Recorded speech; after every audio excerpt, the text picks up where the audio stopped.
Thank you very much. I want to express my appreciation to the gentleman Bell and the gentleman from Todd for putting this bill forward, as well as what we just voted on a few minutes ago on House Bill 9.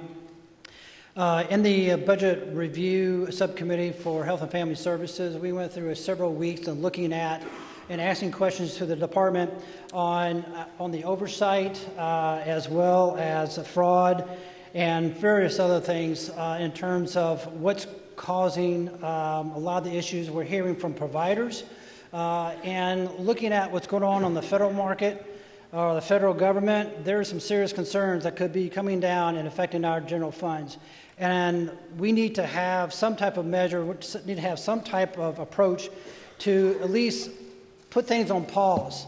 And this bill basically puts things on pause. Let us assess the situation as much as we can over the next several months in this interim to come up with a plan, because frankly, when we're going through and listen to the DMS, I frankly don't think they have a serious plan in terms of reaction and trying to look at some forecasting, projecting how it's going to affect our general funds, but more importantly, how it's going to affect our citizens.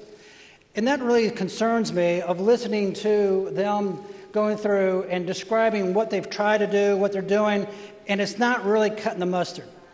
And so this particular bill basically puts a hold on things so we can go through and look at and determine what needs to go forward and process.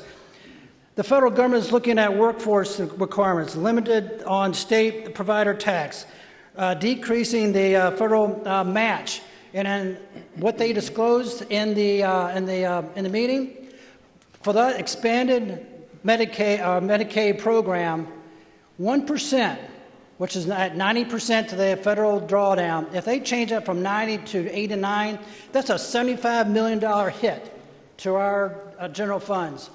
So you go through the math, look at 10%, look at 20%.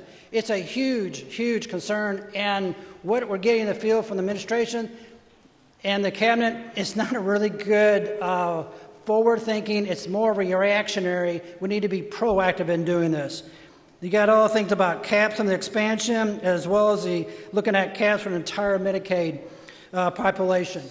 So I encourage y'all to really listen to the gentleman from Bell, because the intent is there.